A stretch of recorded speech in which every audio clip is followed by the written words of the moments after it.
Next, we are going to have Dawn, my business partner, come in and demonstrate some additional myofascial unwinding techniques that you may want to incorporate into your treatments. And here we have Dawn. Hi. What I'm going to do is I'm going to show you some different ways that you can also use these techniques if you find that some of the techniques you're using aren't creating the results maybe you want. So I'm going to be working on Maria for this part. So what you could do is to help release the shoulder girdle. I will place my hands gently on each side of her shoulder. And this is great for your clients who do have shoulder issues and pain. And they may go, well, why aren't you doing anything? Because the technique is gentle, it won't feel like much is happening. But remember, that fascia is going to warm up, and it will start unwinding and become more pliable. Okay? As you can see, Maria really wants to start moving, so I'm just going to stay with her. And she feels very warm here, so she may be just holding a lot of tension here. You okay? Mm-hmm. Yeah, I really feel it releasing in my spine. My arm wants to kind of unwind a little bit here. So I'm just going to follow her lead, okay? Now, this may not happen with your client right away, but Maria has been receiving body work for a number of years, and so her body wants to release, and it will go. I guess my shoulder girdle was tighter than I thought. You will find yourself moving around quite a bit with your client if they do start releasing. Okay.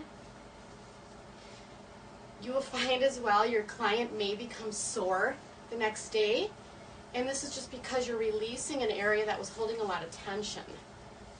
Okay? I'm just going to keep going with her. I'm just following her. Okay, I'll stretch her. Okay. Yeah, that feels really good. Good. So I'm just going to go ahead and come back and just hold it a little bit. Maybe I'll do a little stretch here. Okay. Mm-hmm. All right.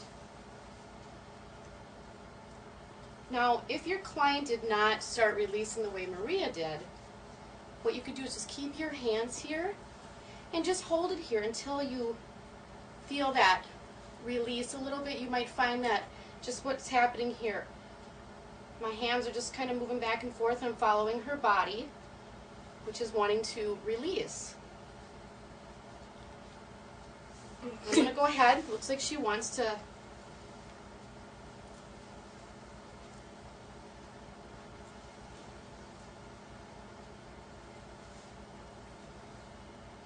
just follow the client's body.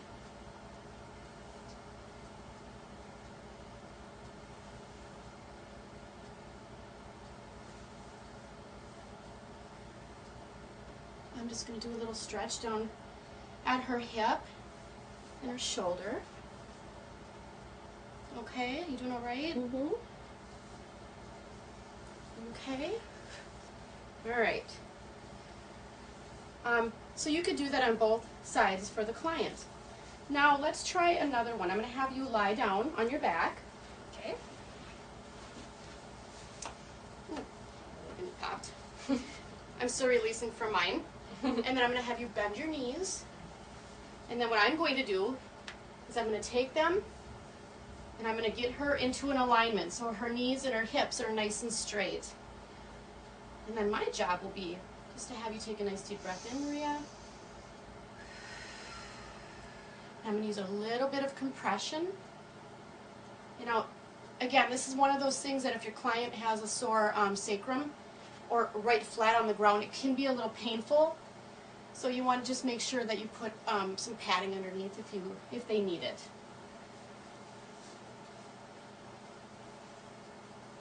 And just allow, doing okay? Mm-hmm. Allow their hips to unwind. My sacrum just adjusted. Good.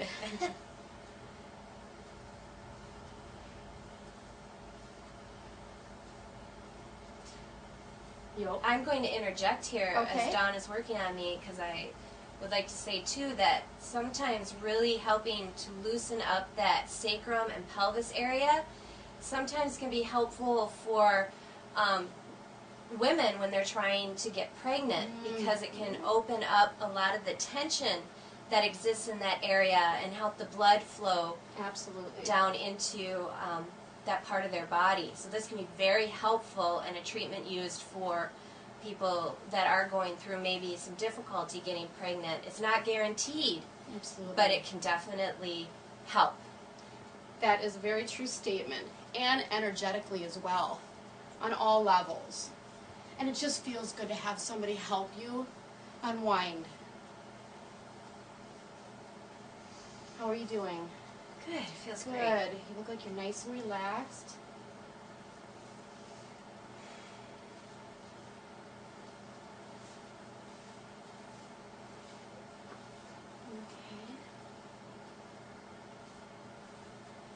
Okay, what I'm going to do is I'm just going to take this one leg and I'm just going to go ahead and give you a nice stretch.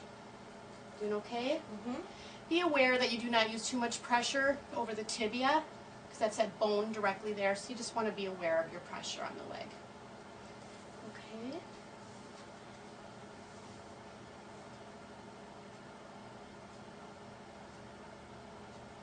Good. Okay, so that was a wonderful technique that you can use for the hips.